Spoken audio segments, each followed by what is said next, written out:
pledge allegiance to the flag of the United States of America and to the republic for which it stands, one nation, under God, indivisible, with liberty and justice for all.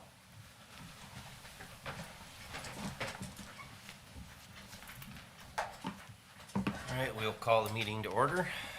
We have the agenda in front of us. Are there additions or corrections? None that I'm aware of. Instead, I'll make a motion to approve the agenda. All right. I'll Ted- second. Ted makes a motion, Tom seconds. Any more discussion? All those in favor? Aye. Aye. Opposed? All right, motion carried.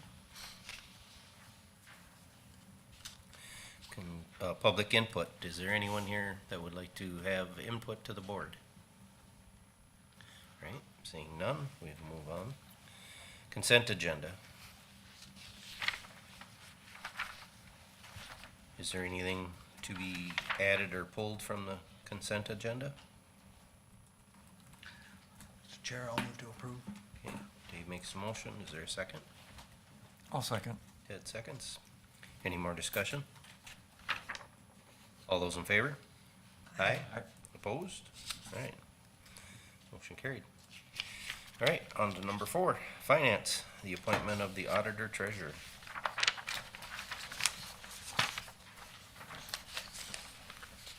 Raise your right hand, please.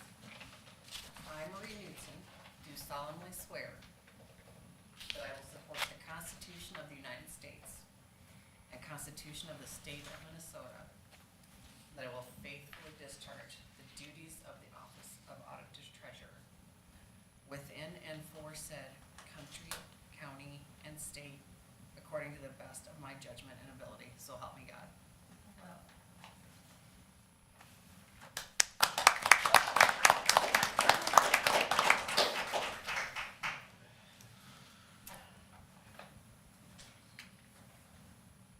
That's it. Seems anticlimactic at this Yeah. point, but it's a big deal. Okay. With that being done, we will move to county employee recognition. Mike?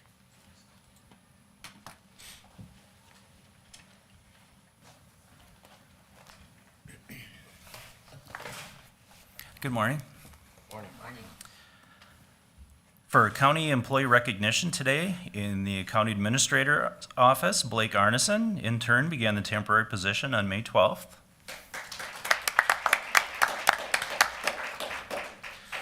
In the county auditor treasurer's department, Marie Knudsen, county auditor treasurer, began the full-time position on May 12th.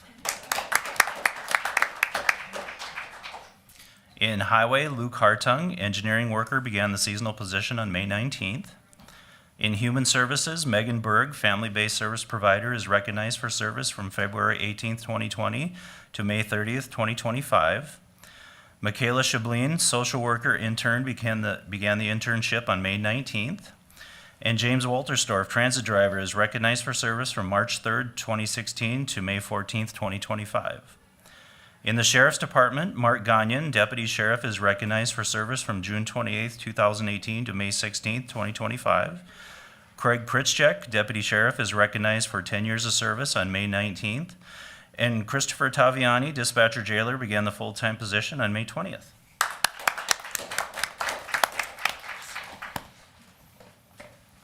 Okay, Mr. thank you. Chair, before we go on to highway survey, I'm gonna ask for one technical thing. Can we have a motion and a vote to appoint Marie as the auditor treasurer? So moved. Second. Yes, we have a motion and a second. Any more discussion? All those in favor? Aye. Opposed? All right, motion carried. I knew from our conversations, but it's good to dot the i's and cross the t's. Thank you. Okay, highway survey.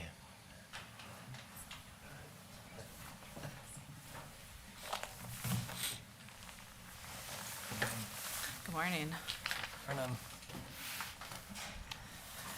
All right, this morning, make sure mine are in the same order. The first item I have is to review and approve a bid for contract project 292516, which is street improvements in the City of Nevis. This was a joint project we did, kind of tagging on along with our CASA 13 project that we bid earlier this spring. The low bidder on this project was Anderson Brothers out of Brainerd, Minnesota for $114,790.60.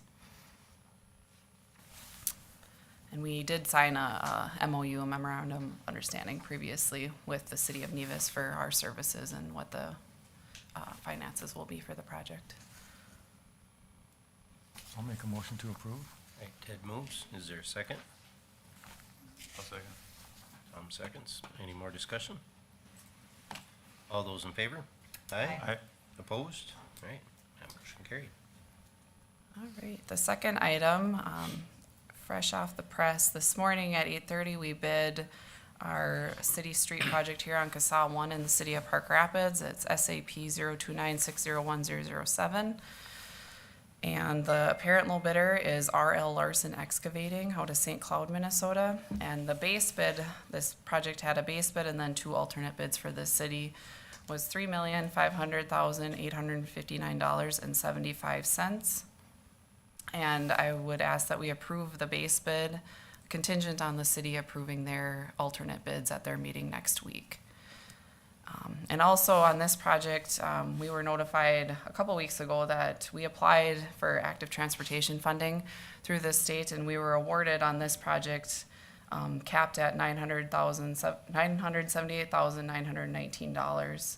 And that covers bike lanes that we're adding to the project, the curb and gutter, sidewalk. So a huge assistance on the county's end for financial impact on this project.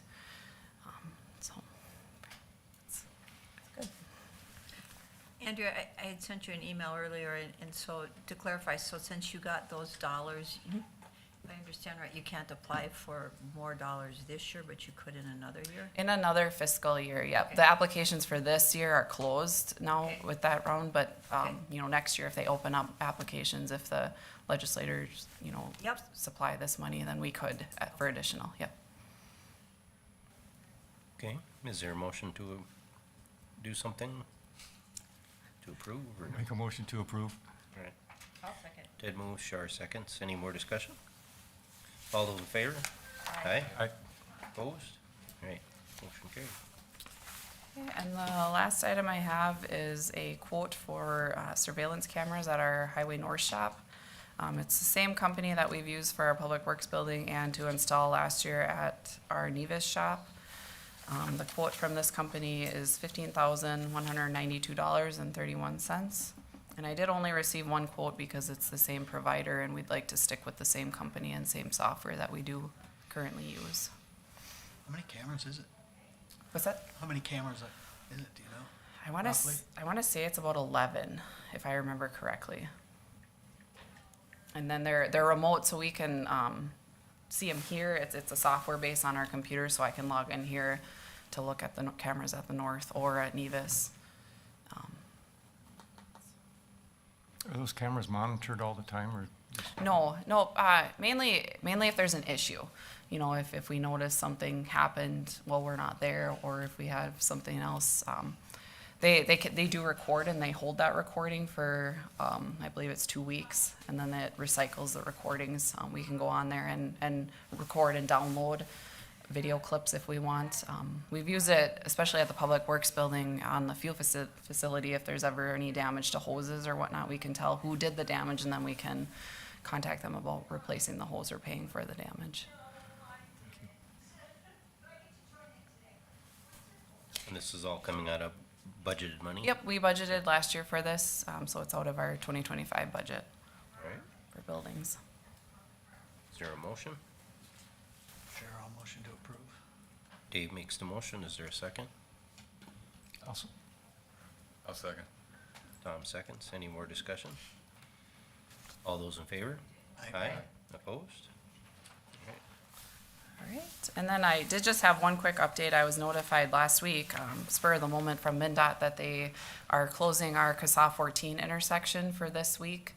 And they're not putting up a full-fledged detour with signing and everything. They just did a soft detour with some messages and some notifications.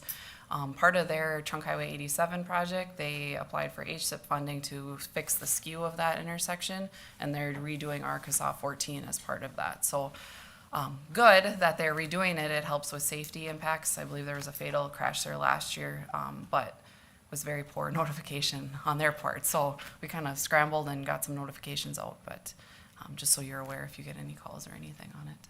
Yeah, as much clearing as was to the west there, I thought, what the heck, are they gonna put a roundabout in here too, or what's Yeah. going on? But, Yep, yeah. it's like a free right that they're putting in there, so it's gonna help with the sight distance Yeah. and the skew, so. Yeah, it should. And that's all I have. Do you have any more construction updates or anything?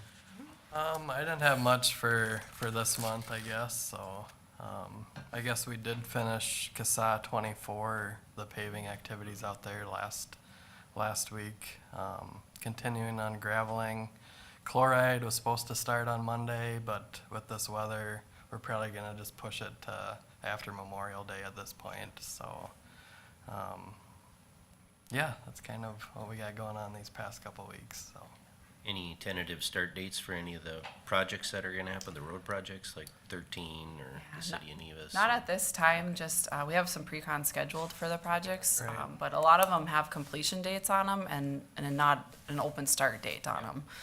So we completed a lot on that October 15th, which is the MN paving date that they set. So we're kind of leaving it helps with the contractors to be able to flex their schedule a little bit more on the county projects. And the bridge replacement on 45? Yeah, I would say that'd be the one update, I guess. We do have the pre-con on Friday. It does sound like he's gonna start the middle of June. But we plan to nail that schedule down on the pre-con on Friday there, so, but, yeah. Okay, very good. A little later start to the construction, but that's okay. We'll get it done. All right, well, thank you. Thank you. All right, natural resources.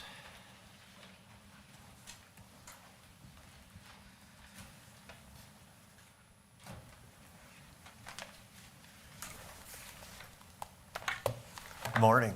Morning. I don't have anything directly from my department, other than archaeologists are starting today out at Deep Lake Park. It'll only take less than a week, I guess, to do their digging, and then maybe a couple weeks after that to get approval from the state. So working with Jeff, we're gonna get together a quote sheet or specifications to send out quotes or solicit quotes from demolition companies, and hopefully within the next month or so. So, and would you guys like to see the specification sheet before we send it out, or I know Jeff's probably pretty good at this stuff, but I can come to a work session, and I you guys think want this- anything changed? This might have been in the works long enough that I think we know the scope of the demolition for that we'll just have to put that together and bring that to the board to approve that RFP and then bring back the results after we get them. Sure. Yeah. My only concern was that everything was salvaged out of the buildings that could possibly. be Yeah, utilized in the future. there's a few things we still have to get, like the chandelier. Yep. I'd like to do that while the demolition company's there, because I think that's the only way to get it out is. Yeah. As far as some of the restoration plans, especially where the amphitheater goes right down close to the water's edge, it'd be nice to see what you're gonna do. Yeah, yep. Those kind of things. It's a steep hill, so they're gonna it's gonna be a little bit of a struggle to get all that cement out, but we're gonna try and do some kind of restoration. Yeah, bring some of those plans. Yeah, I'd yep, like to see that. some kind of seating or water bars or something, so there's not erosion. Yeah. Yeah, but that's all I got for Deep Lake Park, and things are moving along, so looking good. Today, I have Christine here from the DNR. Similar to the last time we came for the county properties that were being acquired by the Northern Waters Land Trust for the county. She's here for the state side of that, for their acres of acquiring. the previous potlatch land, so. They are looking for a resolution to support the use of Reinvest in Minnesota, which is, acronym is RIM funding to be used by the DNR to acquire the properties. So I'll turn it over to Christine here. Thanks. Thank you. Thank you, Corey. Good morning, everyone. I'm here in place of Mike Lichter, who's the area forester for DNR, and he couldn't make it today, and he really wanted to. I know he comes here fairly often and has been a really instrumental role in this project. I'm also on the project team, and in 2022 and 2023, if you remember, DNR staff, primarily Mike, attended many township meetings and county board meetings to gather support at that time for the state acquisition of these parcels in the county, and that resulted in resolutions of support and also letters of support. And so at the time, he mentioned that we may need to come back to you in the future, at the time close to closing on the parcels, to ask for another resolution of support or approval, actually, to use a certain type of funding, which Corey mentioned. It's the Reinvest in Minnesota Critical Habitat Program funding. And so that requires us to obtain a resolution of approval, which has been attached. And yeah, we're really excited to be in the final stages here of this important project and this acquisition. And that's kind of a brief overview, but if you have any questions, I can help answer those. And So for the public to understand, because we're about trying to put land back on the tax rolls, but this is specific to areas, maybe Corey or whoever wants to address that. This is areas that wouldn't be developed, they're right in the middle Yeah. of. Do you want to just address that for the public? Yeah, I can, or Christine can, but no, these are 40s or 80s, adjacent to other state lands within or near state forests, vacant lands that a lot of them aren't even probably buildable to or they're better off as vacant timberlands.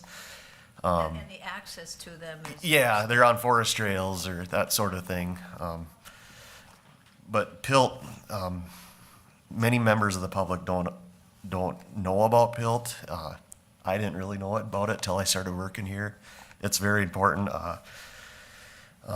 for this acquired land. You might know better on this probably, but for acquired DNR land, it's $5.133 dollars per acre of the total acres per year, or 0.755% of the appraised value. So an $80,000 40, the county would receive $600 a year.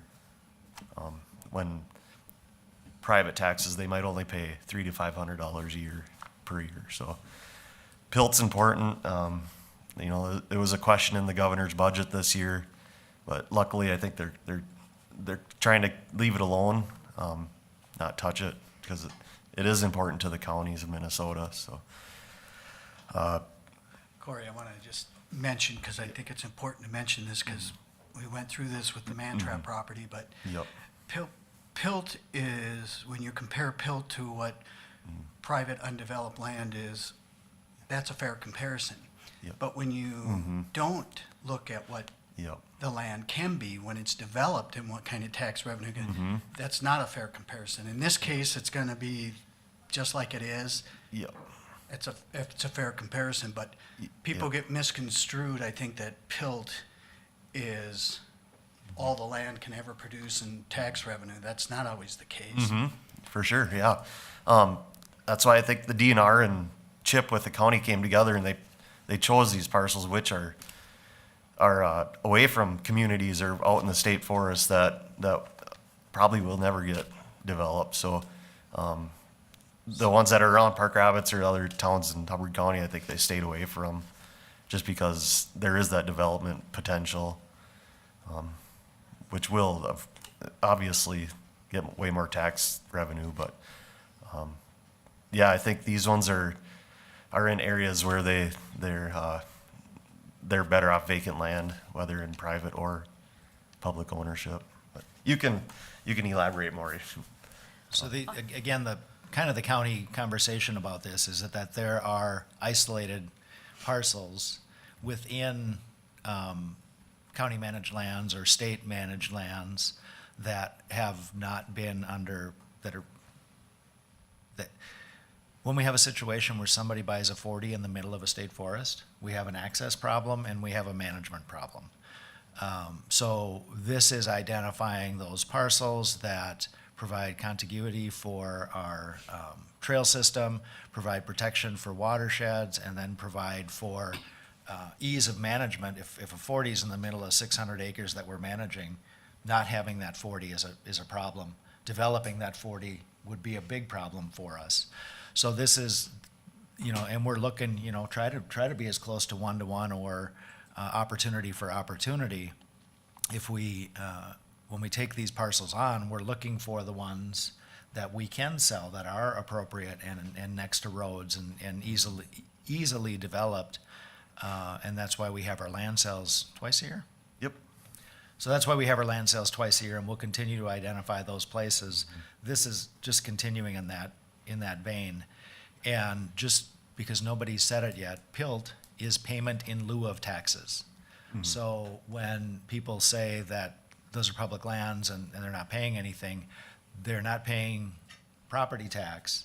They are paying a payment in lieu of tax, which is an agreed upon statement. And as Commissioner Delahunt mentioned, payment in lieu of taxes is usually a higher return than the taxation on rural vacant land, which is how these would be classified if they were in private ownership. Yes, if they were developed and they had a $500,000 home on a lake or $1 million home on a lake, the tax capacity could be significantly higher. In these situations, we wouldn't want someone to develop there because then we'd have an obligation to provide access to them.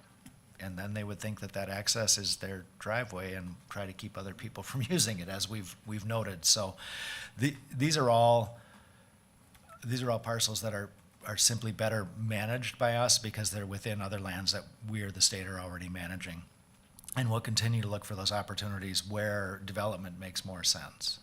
But this has been all the years that I've been here, this has been underway, and I know it started before I got here too, so. Yeah, and this one makes sense, but there is some frustration, I think, from this board that in some cases, these things come along and they don't make sense and we can't, we feel like we can't Yep. And stop it. I agree with you on And that. that hurts us. Yeah. And I get frustrated then every time this comes along because it just seems to always move one direction. Yep. I appreciate that we get to look at these basically individually.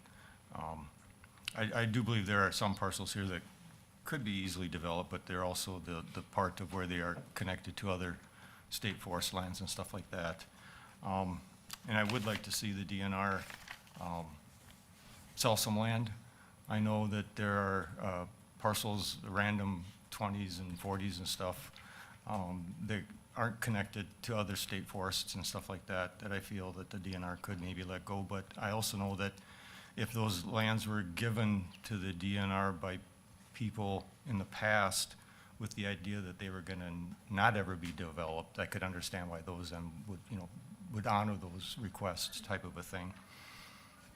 And as far as PILT, I don't remember who said it, excuse me, but I don't remember who said it, but death and taxes are for sure, but PILT is not. And we saw that this last, this legislative time here where Governor Walz's budget was gonna cut it by a third, and that would have hurt. Not all counties, because not all counties have tax forfeited land or PILT lands. But there are some counties in northern Minnesota here that have quite a bit of PILT land, and that would have really hurt them. But like I say, I'm glad that we get to look at these as an individual basis.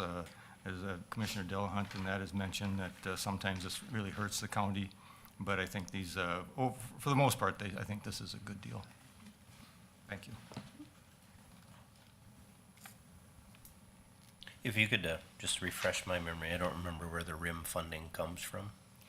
Yes, RIM funding comes from those license plates that you see that have the chickadee or the loon and the different, you know, the person who purchases that plate and pays the extra fee gets to pick, you know, whatever picture they want on there. But, so those dollars go into an account and then they're matched at 2-to-1.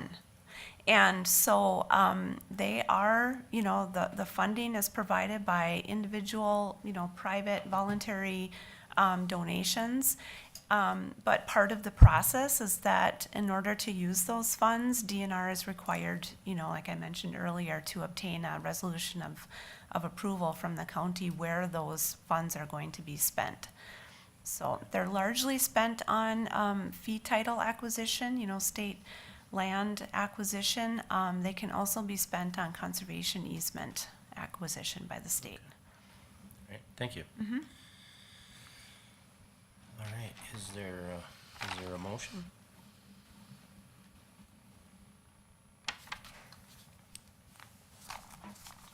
I'll move to approve. All right, Tom makes the motion. Is there a second? I'll second.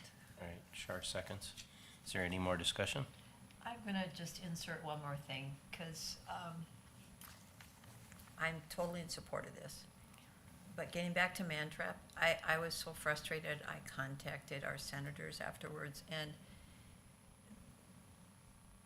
there has been a movement for a long time down at the legislator branch, but they haven't been able to pass it yet, that counties should have a say about how land is developed when it affects the taxpayer and tax property. And so I support this because the payment will, I believe, in the long term equal. But if these lands were developable, I would have to not, so just a clarification for the public. I will add to that, because I literally asked a couple of our legislatures to put a bill forward that if any taxpayer money is being used in part or in full to fund acquisition of land that is then transferred to a public entity, that county should have a ability to veto. Because it absolutely, again, I'll use Mantrap, but there were several parcels up there that would have generated a lot more tax capacity for the county and the townships had they been developed into riparian lake lots. Which affects people's property tax. There were other ones that made perfect sense for what they were doing. But it just seemed like they grabbed things that weren't necessary. And Shar said it best, when you're looking at protecting the environment and development, it doesn't have to be one or the other. We have a very strong shoreline ordinance. We could have done both. A happy mix is always best, it seems like. Especially on a lake that's less than 3% developed. Yep, Made no sense to me. yep.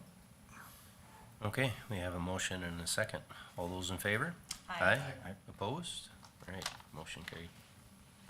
All right, thank you. That's all I have, unless any more questions for my department. No? All right, I guess we're good. happy to see the All right, rain. thank you. Thank you very much.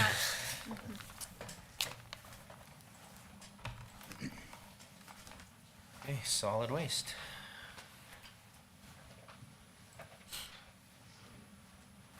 Good morning. So I don't have any action item this morning. I was hoping to have a positive update, or maybe an update anyway from the legislature with the possible bonding bill, but that hasn't come to pass yet over since the legislature ended yesterday. But that kind of leads into the first item I had, which was our 9-county hub and spoke project. So yeah, we had bills in there, and we're hoping to get funding for our 9-county project through the bonding bill. So now we'll just see how the legislature is going to wrap up their season, if they do a special session or whatnot, and how that looks. It looks like so over the last few weeks anyway, the Senate had released kind of a spreadsheet which had identified our project for getting a little bit of funding, nowhere near what our project needed. But I think it was a good spot as a placeholder, that they're looking at our project. And that was in the Senate DFL's proposal, where they're looking at a $1.3 billion bonding bill. It's sounding like if the bonding bill is passed, it might be closer to the $700 million range, based on what AMC is kind of portraying. So I don't know how that would impact our project, but we've been working with, our representatives and senators, and also the Senate minority leader, is within our region too, so kind of trying to work through him to see if we can have any success of bonding this year. But so I don't really have any other updates on that for that project.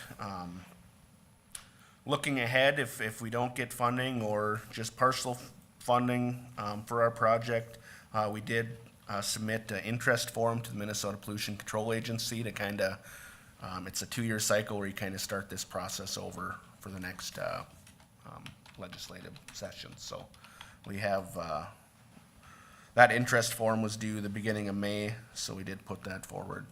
Pretty much the same scope as what our current project is, but. Josh, are they just not enforcing the landfills that are supposed to be closing at this point across the state? I guess that's kind of hard. I guess I don't really have an answer for that. I mean, I know one of the counties within our region, they have an expired permit, and they are actively enforcing on them the closure without a plan in place. So everybody's kind of impacted a little bit differently.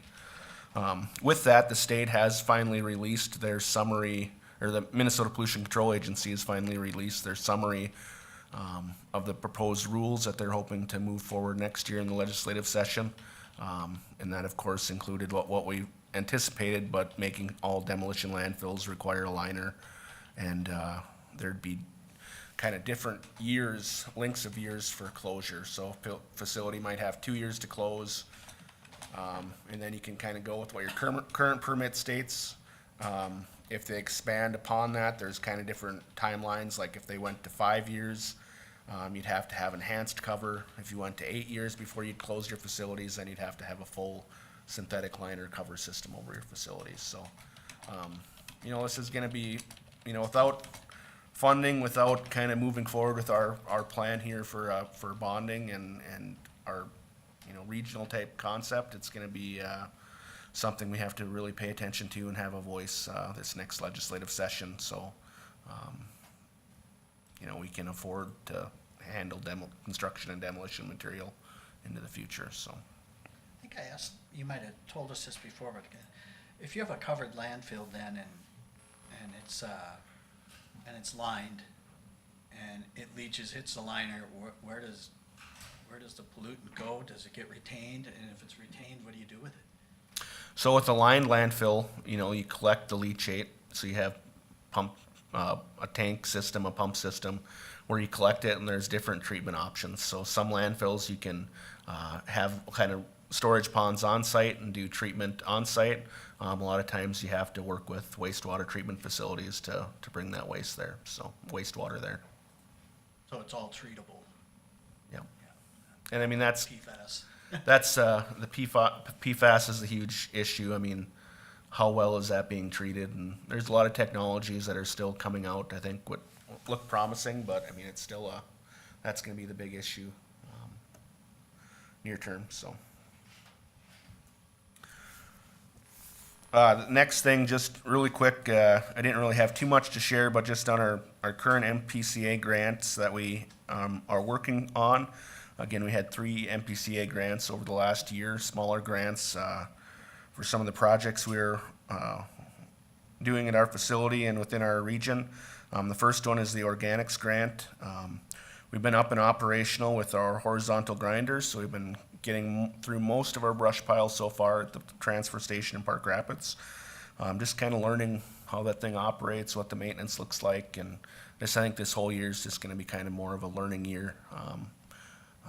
While we kind of figure out any issues, bugs, what we have to have for rental fees and all that, and just kind of learning the system. and then hopefully being able to kind of move it out a little bit to within our region next year, so. But overall, I think it's been going well. We do have quite a bit of mulch ground up on site. We've been hauling some loads of that out to Polk County to use in their composting facility. And then we also have a pile in back there started for natural mulch. So we've been having that listed for sale now for $10 a yard for the public can get mulch there. so. Just a question, if we're taking mulch up to Polk County, what's the compensation for it? I mean, how are we getting paid for it, or were you doing things in kind in exchange for a service or use or tonnage or? So right now, I mean, we're not paying for it currently. Once we get all the system factored in, we probably will have a charge at Polk County for bringing that material up there. And part of our grant, it was a local in-kind match to cover that cost in our grant. So during our 2-year grant period, I mean, that's the plan. We have to ship a portion up to Polk County. Okay. And they use it kind of as a carbon source to make, with the food waste organics, to make everything work. But, Okay. there will be some, we're not getting paid for it. I mean, there's costs involved with it. But it's, kind of seeing how it works and again, learning what the best options long-term of that material is. thank you. So. So Josh, we did some brush work this spring and so hauled in stuff. Are you going to mulch all of that? Are you burning part of the pile or? Right now, I don't plan to burn the pile anymore. The only thing is we get the stumps as an issue of going through the grinders, so we'll probably have to manage them through burning. And then there's other possible markets out there. One big push was, again, the biochar, which I've mentioned before. And that's been a little bit slower to kind of take off. There's also some other interests that we've been exploring too. So I think over time, hopefully we can develop a good market and once we get through our backlogs of brush we have on site, so. Is there a plan to go to the North Station and do the same thing? Yep, we're just discussing that this morning. I think we'll probably wait till this fall and try to accumulate up there again over the summer so we have a little bit bigger pile to go up there. But we'll be starting to do brush up there and then also shingles up there too, so. Yeah, the way, I was up there, I think a week and a half ago, and looked like there was maybe not even a day's worth of grinding there yet. Yeah, we just gotta kind of get the layout, how we're gonna lay it out to be able to fit more brush in there, so. Okay.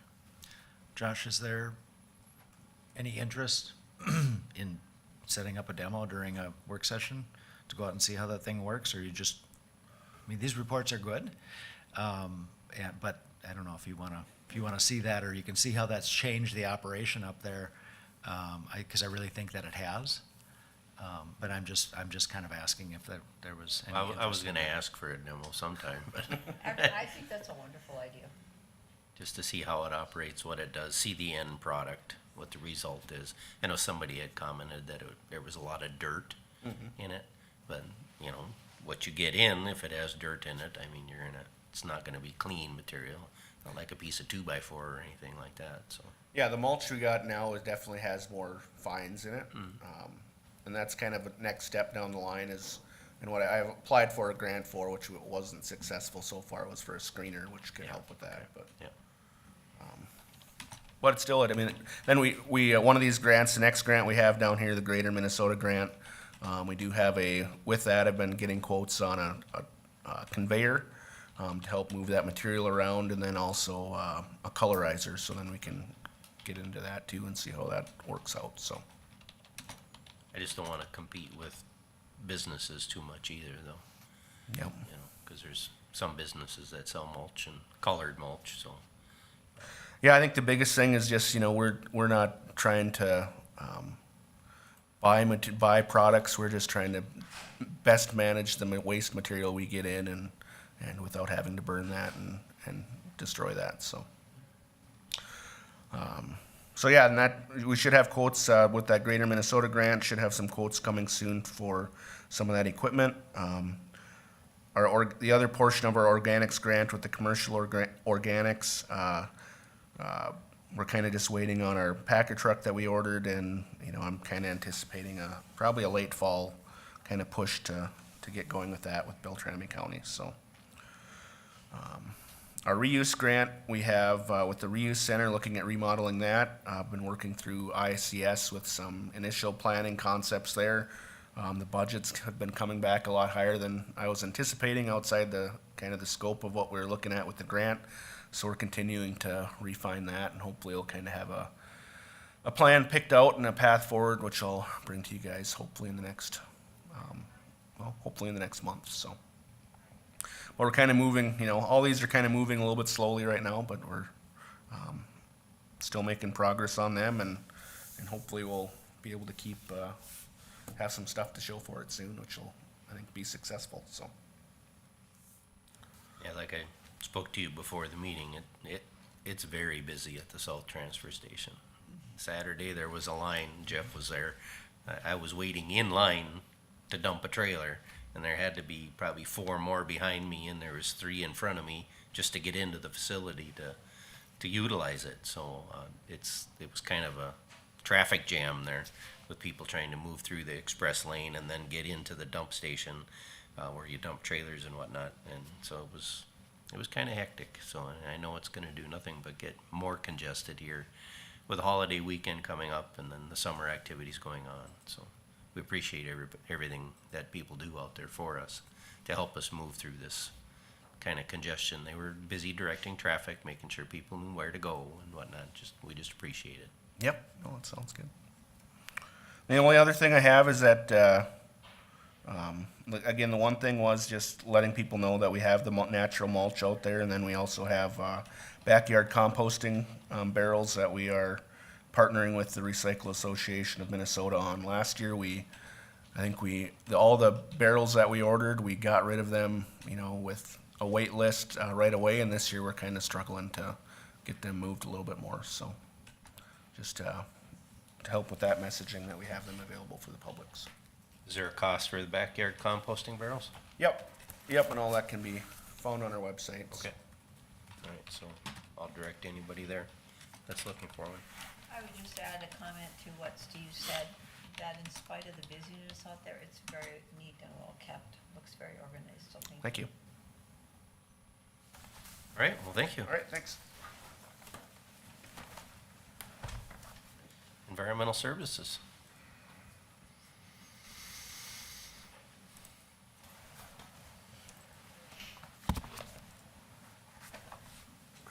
Good morning. I've got one item for the board, and that is that recently we had the unfortunate event of Mike Kovakovich on our Planning Commission Board of Adjustment passing away rather unexpectedly. So we therefore have a vacancy in his position on the PCBOA, which is Ted's district. And this morning I have the information that Ted found someone to recommend to fill that vacancy, whose name is Mike Studansky.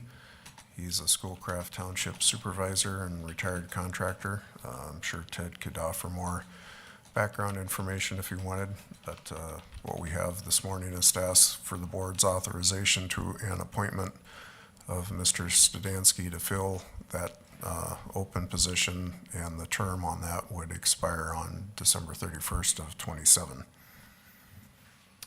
I've worked with Mike, I've served with Mike when I was on the Schoolcraft Township Board. I think he's, looks at a lot of the facts and everything. I think with Mike's prior experience would be a good addition to the Planning Commission Board of Adjustment. Heck of a nice guy. I don't know what more, if you guys got any questions though, I could try to answer them, but I just appreciate that Mike accepted the offer, and I think he'll be a good addition. Okay, is there a motion? I'll make that motion. I'll second that. Any more discussion? All right, all those in favor? Aye. Aye. Opposed? All right, motion carried. Thank you. That's all that I had. Okay, very good.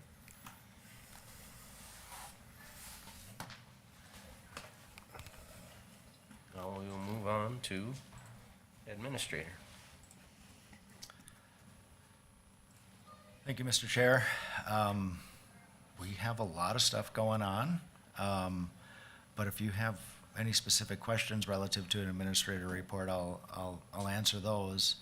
I'm guessing that a couple updates I'm gonna provide are, one, that the Walker Area Ambulance Service District met on Friday and approved the contract with North Memorial for 2 years, beginning January 1st. And that the preliminary levy for that service district was certified by that board to Cass County. The process for that is very much like Cross County School District. In the school districts outside of our county certify their levy, and then they tell us what portion of that we have to apply to the parcels within our district. Their deadline to do that for us is October 10th this year. So the good news is that after negotiations, the contract fee to provide the services came down pretty significantly. So the initial levy request is going to be less than we had discussed. And I apologize if I'm taking one of your committee No, reports, but that's fine. Go that's a ahead. piece of action that I think is important. Justin from ICS was here last week to provide an update, and things are continuing to move relative to the project. One thing that we know is that while the construction is on time on the second floor, the delivery schedule for furniture is going to be a little delayed. So the renovations of the first floor is going to be pushed back a few weeks so that Eric and his staff have a place to move into before we have to start remodeling the room that they're in. We expect that the furniture will be here the week of June 23rd for the second floor, and then we'll be able to move all those people back in the week of, the 30th through the 4th, the week just before the 4th of July. And we probably then won't start remodeling until after the 4th of July down on the first floor. The excavation and construction on, the major piece of work, they're planning on doing the excavation at both sides at the same time, and right now I believe that they are planning to start right after Memorial Day. They're waiting on some final survey issues, not really issues, just getting the work done. And then that's also dependent on the fact when they start that work, because of the depth of those footings, they have to go out so far away from the footing to be able to excavate safely and not have the expense of putting pilings down to hold those walls back. So there's going to be a little more disruption in front of the law enforcement center than we thought. The sidewalk's going to be coming out. We may even have to take a bit of the pavement to make that work. So parking in that lot is going to be restricted. Handicap parking will have to be relocated. And the entrance to the jail is going to be through the Human Services entrance. They're going to punch a door from the break room or the meeting room in law enforcement center into that hallway, temporary during the construction. And they continue to tell me that by being able to do the excavating and the footing work at the same time, instead of mobilizing that contractor twice, that we are going to be saving way more money than we're spending by punching in a temporary entrance and fixing it later. So this is how we're keeping the construction costs down, by putting all that heavy construction, having that all happen at the same time and not having to mobilize those contractors more than once. So when we see that work happen, it should go pretty quickly. The steel supports and the precast concrete, that's all gonna be, we're gonna start seeing that stuff coming in as soon as they start digging, I think. Although I think it is about a 6-month process to assemble that structure. So I don't know if you have any questions about that or questions about anything else. Transition with the auditor treasurer, now that we've got that formalized, we can go around to all of the state departments and all of the other resources and change that point of contact. And then we'll be back before you, probably personnel committee meeting next week or next month, and then after that to take a look at some of the other changes that we're looking at in that department. The changes we're planning on making with the staff that we currently have, although I am still planning on requesting one additional position through the regular budget process. as identified by Clifton Larson Allen. We'll discuss that merits of that position relative to any other requests that come in and go through the regular process for that.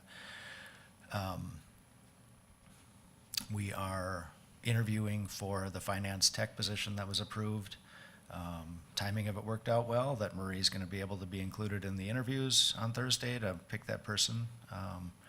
And then we will very likely have a vacancy we'll have to fill within, to backfill that position. So a few changes, a few moves, that we have to make, but right now we're not adding any more staff than we have.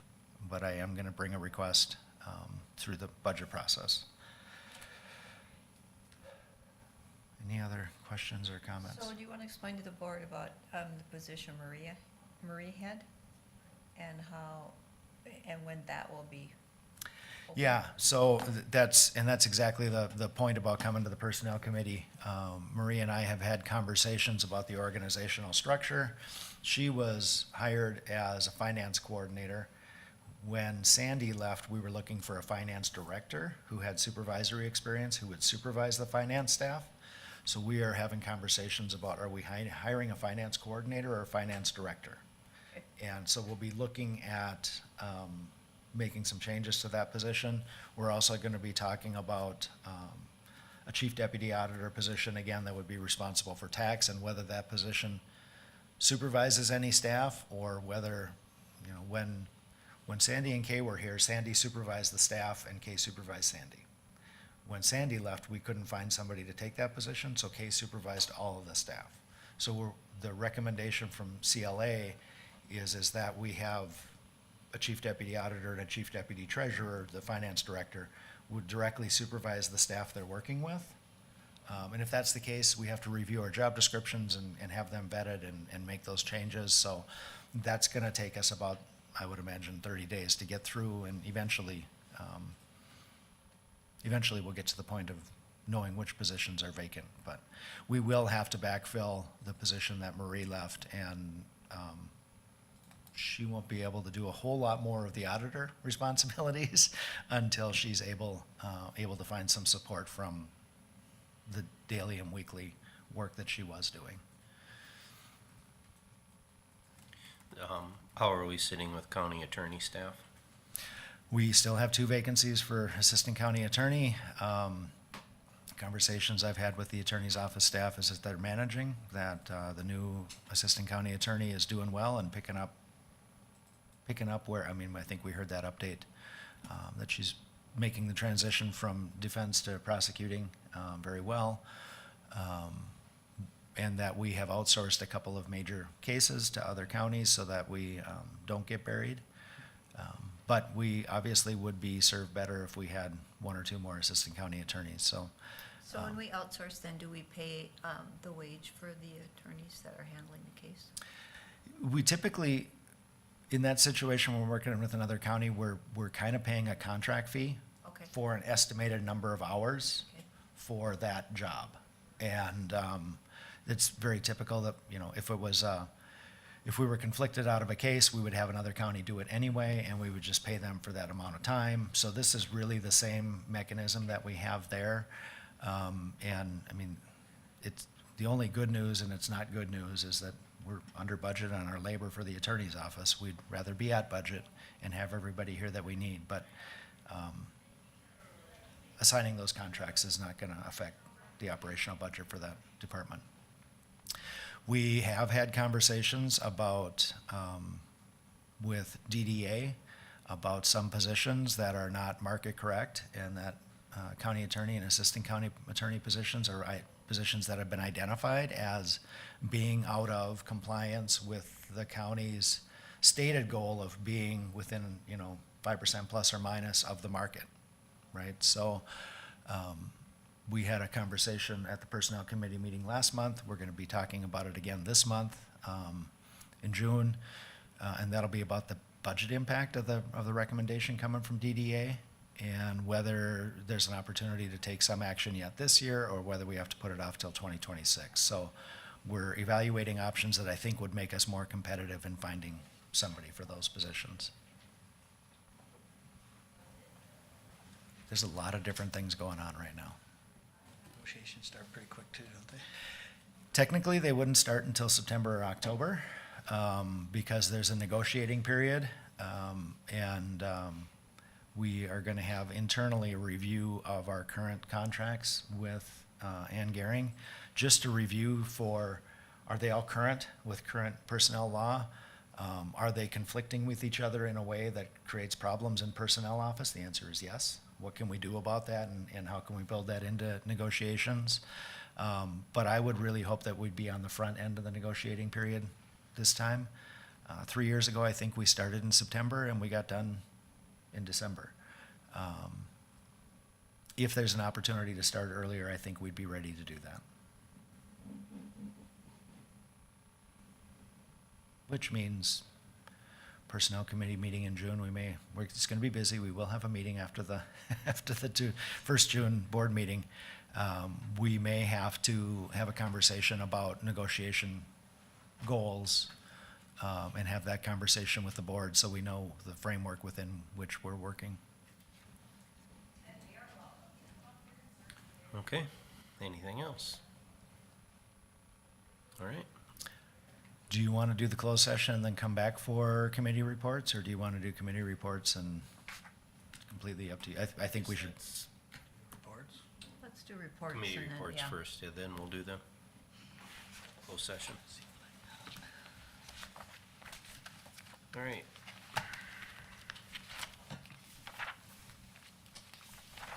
Who would like to start? I can start, I just have one quick one. The NACO call, it was really interesting. I'm on the Energy Committee for NACO. And we had someone present, Laura Herdman. She's Deputy Executive Director of the Energy Communities Alliance, and she did a presentation on new nuclear development for local governments. And one thing I found really interesting is that a lot of people that are on this particular committee are very green energy. And so there were a lot of really good questions asked from the larger states in the United States.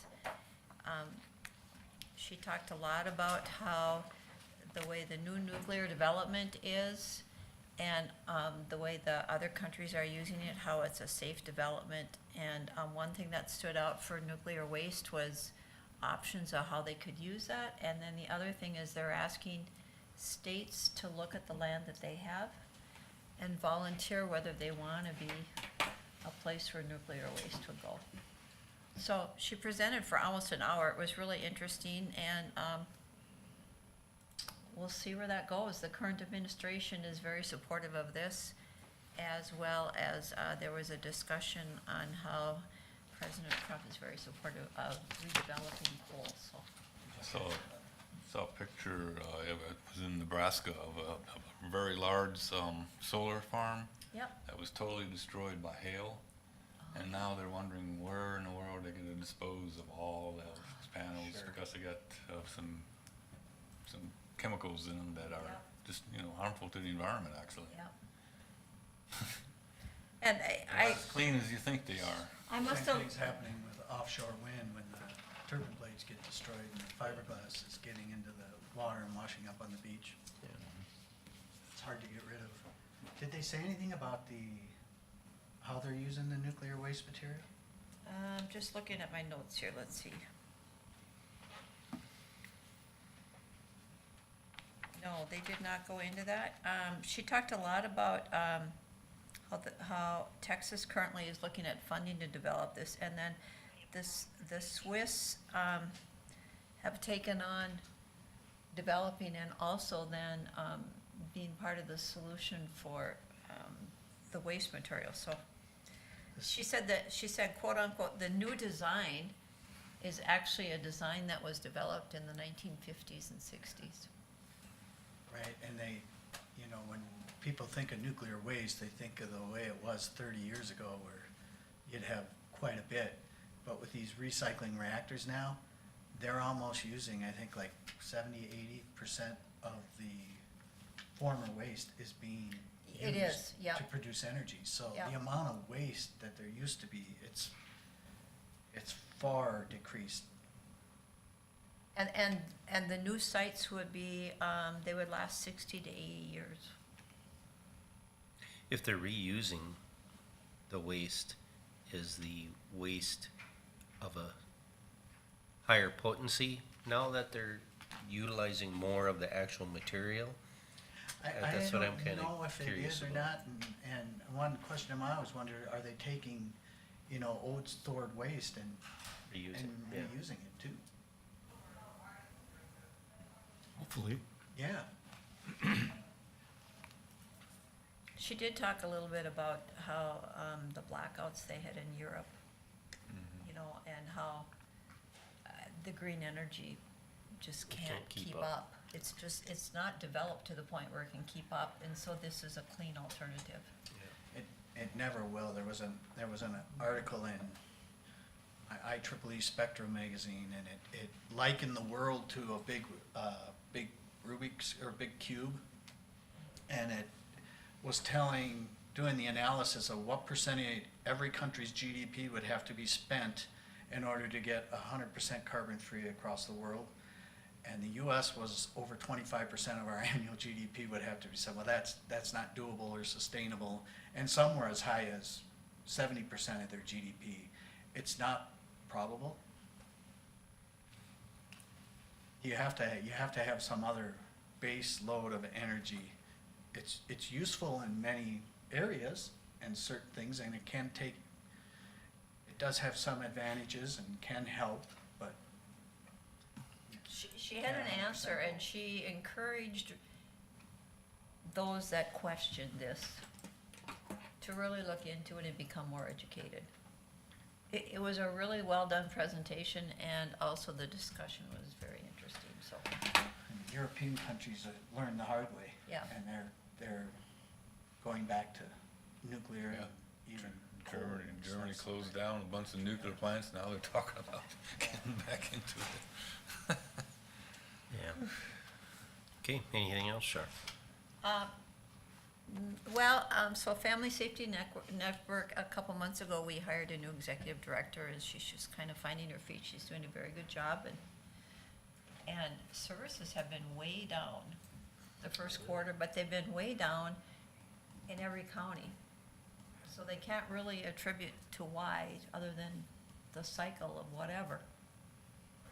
But that's all I had to report on that. Okay. David, do you wanna go next? Heartland Lakes Development Commission, the Pinecrest apartments are continuing to fill. You might have noticed, I noticed in the paper online mentioned today that one of the daycare facilities now is up and operating, so that's good. The only other thing I had is, sat in on the AMC legislative, update last Monday. And again, there will be another update tomorrow morning. I'll sit in on that. But progress has been made, which is good, so, what we originally feared, obviously, is not going to completely happen. But there still are some concerns in there, we'll see. I can't imagine, our initial concerns, I would say probably half of those at least have been, look like addressed, but we'll see where it ends up. They're probably gonna go to a special session, but Well, they are going to we should be special able to deal session. with whatever comes our way. That was in the news this morning, so. Yeah. So they've made good progress, which is good, and I read an article too that they made some progress with the schools' budgets too, which would be helpful to them, but. Okay, I'll go next, cause it's gonna be short. I was gone for a funeral last week, so I wasn't able to attend a couple meetings. So I missed Northwest Juvenile, but Ted will cover that. The ambulance service district, Jeff took care of that. I went to the Hubbard County Township Association meeting last night in Medora. Really nothing significant came up. Everybody's still scrambling to do the sick and safe time and the paid leave, trying to figure out how townships are attacking it, the best path forward. Are they gonna have to do that for township officers? Yes, Oh, my goodness, for ridiculous. so it's become quite a burdensome task. There's one township that kind of worked with the the unemployment insurance office, because this is all being administered through them. And that she said they actually talked through the process, how to do it, what accounts to arrange, how to set those up, and how to withdraw or account for all of those things. Because come October, they have to report it. So they're all sort of like, we don't know what to do, everybody was lost. So hopefully, everybody talks to the unemployment office and gets it straightened out, so are that they they can going figure out to- how to do it. Are the townships gonna do half and then the township officers are gonna cover half? That, I didn't hear that, but Okay. that's the way that, I'm The- looking the- for, actually, there's something that's in the bill. I can't seem to find it. Go ahead and keep talking. the percentages, we're still trying to be figured out exactly, but yeah. And really, that's the ambulance service district. Like I said, Jeff took care of that, so that's all I had. I'm next. Yeah. Okay, let's see, there's several I went to. One was the Mental Health Board, Local Advisory Council. Our Jason, the Transportation Coordinator over at Human Services, goes to that, and he reported that he's working with Nevis and Akeley to try to get service routes going over there. And MnDOT is open to funding, but they want to show a need before they do fund it, so they'll see if we work on that. Then I just wanted, from that committee, I wanted to mention that there's a wellness night at Heartland Park on May 27th, 3:30 to 6:30. Some of the participating agencies are like HIP, Mojave will be there, Kitchigami Regional Library, Farmers Market, oh, there's quite a few, Extension, Adult Mental Health Initiative, and there's more to come. Suicide Crisis Lifeline. So I'll be going to that, so if anyone's interested, May 27th at 3:30 at Heartland Park. Then I had the Kitchigami Regional Library, and that one, we're expanding our e-resources through the cloud library. That includes comics, movies, magazines. They're purchasing what they currently call a legacy outreach trailer, and they'll be using that to go to this wellness night at Heartland Park.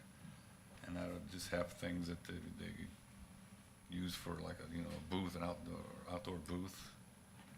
And let's see, next is well, then we're starting to go through the budgeting process for requests for cities and counties for 2026.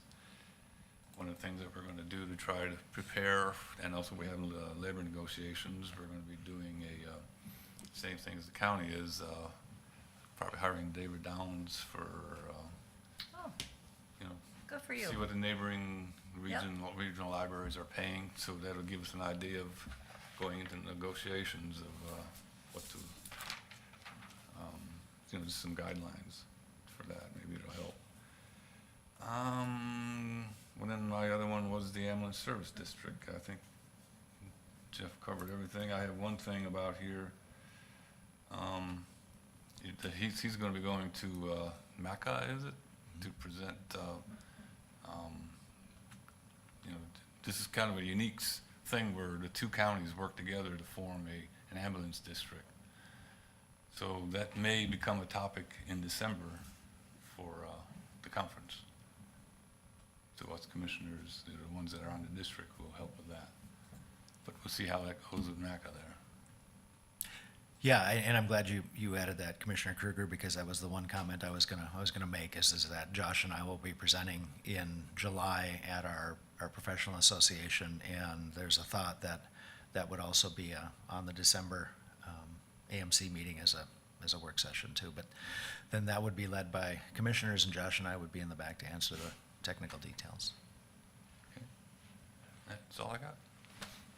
Alrighty, I've got a couple, Northwestern Minnesota Juvenile Center. Let's see, Of course, we go through the normal financial reports. We had our 2024 financial audit, and the auditor, Gordy, was there. He's going to be retiring. I really appreciate his input over the years. Kind of warns us through the process of if we're not, if we're losing money. And that was kind of the case the last couple of years where we were using reserves to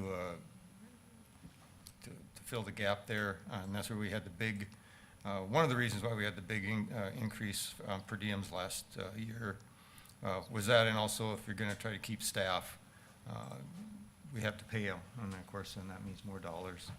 There was discussion, and it's been brought up before, and Gordy kind of led it this time too, about in some of these other juvenile centers, the member counties actually pay a fee every year, where we currently don't. We rely on per diems, the counties, whether it's a member county or another county in the state that uses our services there, they pay, like I say, a per diem every day. And that's kind of what I would like to see, because if you go down to the client movement reports, normally we only have 1 or 2 juveniles there from Hubbard County, and I couldn't see, they were talking like about a $25,000 a year county buy-in type of a situation, and I feel that it's more of a pay-as-you-go type of thing right now. If you're using it, you're paying for the facility versus us paying for it and not getting a lot of use out of it in a sense. Starting the budget process, which being on the executive committee with the juvenile center, on that again. Let's see, like I say, went through the client's report, so did our licensing compliance, and we're in compliance. We talked about our food program, I guess we want to call it, lunch. We get a grant from the Department of Education, and we serve breakfast, lunch, and 1 snack during the day with that grant. Let's see, updating, it seems like there's constant change at the state with what juvenile centers are supposed to do, and it seems like policy updates is a continual thing at the juvenile center.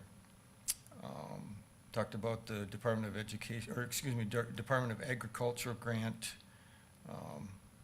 It was $51,000. We got the Golden Drumstick Award from the department there, and let's see, we also had 9 youth graduating this year. Not only were we a juvenile center, but we're also a school for those kids. Let's see. What does the Golden Drumstick Award mean?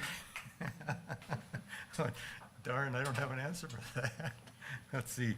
It has to do with the breakfast and luncheon that we provide for the students, Okay. or for the kids. And we were called the cream of the crop. Was also an award that we received. So a lot of that, both of those have to do with our food program. Like I say, this is something that we used to have brought in until 3 years ago. And then we kind of looked at the numbers and started doing it ourselves. We hired a cook and her staff, got another oven and stuff like that. Not only has it, in a sense, been saving the center money, but it also provides some life skills for the kids. A lot of them like participating in the kitchen in different ways, and like I say, it prepares them for when they're not there anymore. Yeah, just one thing about that, some of the staff, some of the kids that are there actually end up getting food safe certified. So it's a good program, and they make some awesome snacks. Yes. Oh, that's like every time I go there to a meeting, there's a platter of stuff and, oh, yes. And then, of course, I don't want to have the cook's staff and that feel bad and send back a tray with a bunch of stuff still on it, so I help myself, and really appreciate it. And let's see, I think that covers everything there. Then it was the Headwaters Regional Development Commission, hired a couple of new staff. Again, we're on the budget discussion. That's shaping up pretty good. We had a few people there, 3 people there from the state of Minnesota. They're the Minnesota Long Range Planning Group. They did a presentation, and then we broke up into small groups and kind of discussed a few things. And our notes and everything then were turned in, and the state is using those as feedback to some of the things. I'm trying to remember what some of the topics were. Infrastructure, long-range planning for that kind of stuff, food insecurities, how to deal with that kind of stuff.